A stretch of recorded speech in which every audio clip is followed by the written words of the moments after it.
Siap-siap SP2DK berdatangan dengan adanya sistem canggih dari otoritas pajak di tahun 2025. Jadi teman-teman, seperti yang sedang ramai diberitakan di banyak media, otoritas pajak saat ini sedang menyempurnakan, ya bukan lagi menyiapkan karena actually itu udah siap ya. Mereka tinggal menyempurnakan sistem perpajakan terbaru yaitu sistem Cortex ya, yang mana sistem ini nanti akan mengintegrasikan semua modul pembayaran pelaporan pajak itu dalam satu portal.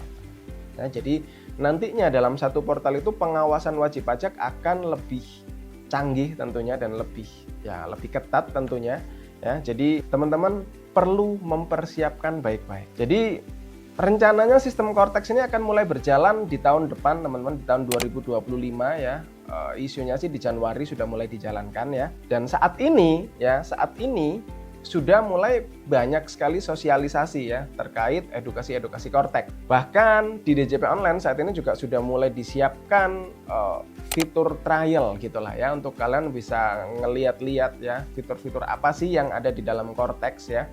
Jadi banyak sekali teman-teman, mulai dari pembayaran massa, pelaporan massa, PPh massa ya, kemudian e-faktur ya, semua udah masuk ke situ. Ya, jadi teman-teman perlu membiasakan nantinya, karena kalau sebelumnya terpisah-pisah toolsnya, ada e-faktur sendiri, ada e-bupot sendiri ya, SPT tahunan ada sendiri lagi, e-form dan segala macam. Nantinya semua akan dalam satu portal yang sama yaitu Cortex. Nah, pertanyaannya, sebagai wajib pajak melihat canggihnya sistem yang sudah disiapkan oleh pemerintah, yang tentunya nanti pengawasan akan lebih ketat, apa yang perlu kita siapkan sebagai wajib pajak? Nah teman-teman, hal pertama yang teman-teman perlu pastikan, perlu siapkan adalah pembukuan teman-teman ya. Jadi pastikan secara pembukuan yang kalian lakukan benar-benar sudah rapi dan terintegrasi gitu. Jadi jangan sampai bisnis sudah berjalan ya, tapi pembukuan nggak ada, data nggak ada. Nah itu kan bahaya ya. Di saat otoritas pajak punya data yang lebih kompleks, kita nggak punya nih data internal, apa nanti yang dijadikan bahan bergen misalnya kalau ada surat dan segala macam. Jadi pastikan punya pembukuan teman-teman. Kedua, sebaiknya pembukuan ini pun menggunakan software teman-teman ya.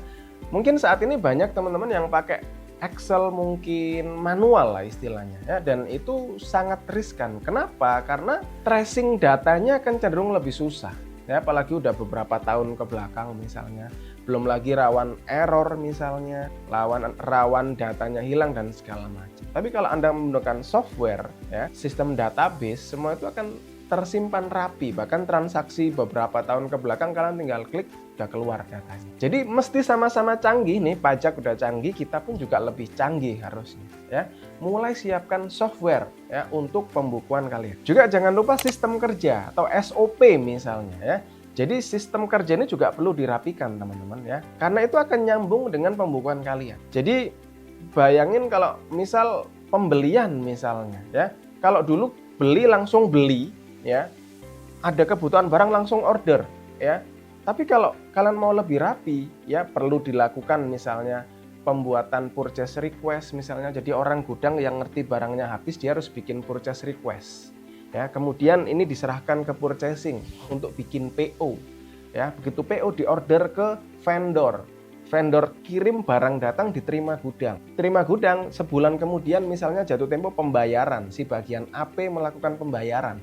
Nantinya ketika bayar di cross check semua, mulai dari invoice-nya, surat jalannya, nomor PO-nya, nomor purchase request-nya, cocok enggak nih? Jadi secara bukti pun kita lebih kuat nantinya. Secara SOP pun kita lebih rapi. Potensi fraud juga lebih berkurang tentunya ya. Apalagi bukti-bukti transaksi diarsip ya, kita punya data yang jauh lebih kuat teman-teman nantinya. Jadi bukti-bukti transaksi juga jangan lupa diarsip ya. Kalau dulu kita beli barang, beli bahan ya, beli galon mungkin air minum lah, beli makan karyawan misalnya ya, beli kebutuhan rumah tangga kantor, beli nota buang, beli BBM nota buang. No, jangan. Nantinya itu harus diarsip, dirapikan ya. Itu nanti nyambung dengan SOP yang sudah teman-teman buat. Karena nantinya nota-nota ini pun sangat berguna seandainya kalian mungkin dapat surat dari pajak misalnya, diperiksa dan segala macam ya. Jadi kalian juga lebih prepare ya terkait bukti-bukti transaksinya ya. Dan terakhir, jangan lupa rekening jangan sampai dicampur, teman-teman. Problem terbesar dari pelaku usaha yang masih tradisional adalah biasanya rekening masih tercampur antara pribadi dan bisnis. Bahkan kalau punya beberapa bisnis usaha, tercampur antara satu usaha dengan yang lainnya. Nah, ini problem besar. Pisahkan, ya. Nantinya rekening yang terpisah ini akan nyambung dengan pembukuan yang terpisah, teman-teman. Jadi lebih rapi nantinya. Jadi seandainya pajak sudah menyiapkan sistem yang sudah canggih, kita pun secara internal juga sudah canggih. Jadi kita sudah siap, ya, mau menghadapi ya era perpajakan yang baru di mana semua data udah semakin terbuka. Jadi kita pun perlu menyiapkan itu. Dan banyak soalnya teman-teman yang akan berubah dari sistem Cortex ya. Saya kasih sedikit beberapa bocoran ya teman-teman ya. Nantinya dalam Cortex semua bentuk pelaporan akan terintegrasi ya, tadi sudah saya jelaskan. Kemudian ada sistem deposit ya. Kalian nanti ada sistem deposit, jadi nantinya kayak sistem auto debit ya, kalau ada kewajiban perpajakan langsung di auto debit seperti itu ya. Kemudian ada pembayarannya lewat virtual account, jadi nggak perlu masukkan NTPN ya. Kemudian jika ada surat pajak ya, baik itu SP2DK, STP, surat pemeriksaan, itu nanti akan ada notifikasi ya. Jadi kalian bisa langsung ternotis kalau seandainya kalian dapat surat ya. Ada juga live chat dengan AR teman-teman ya. Jadi lebih memudahkan komunikasi tentunya. Dan ada juga fitur yang menunjukkan ID billing mana yang belum terbayar gitu ya. Jadi nanti kita bisa ngerti ya. Jadi tinggal kalian top up lah istilahnya, deposit, nanti itu akan terauto debit ya. Kemudian jika kalian teman-teman pakai konsultan, nanti akan ada fitur untuk masukkan nomor izin prakteknya si konsultan gitu. Jadi nantinya si otoritas pajak juga perlu memverifikasi ya. Jadi pastikan konsultan yang memang sudah terdaftar, terverified ya, karena itu ada izin prakteknya. Jadi itu akan sangat membantu teman-teman gitu ya. Dan ada juga fitur untuk lebih bayar. Jadi banyak teman-teman, itu tadi yang saya sebutkan belum semua, tapi paling enggak teman-teman ada gambaran, oh nanti apa yang berubah ya. Jadi semua pelaporan dan pembayaran pajak akan terintegrasi dalam satu portal ya. Kalau sebelumnya terpisah-pisah, nanti satu portal sehingga pengawasannya akan lebih ketat teman-teman. Jadi persiapkan diri baik-baik.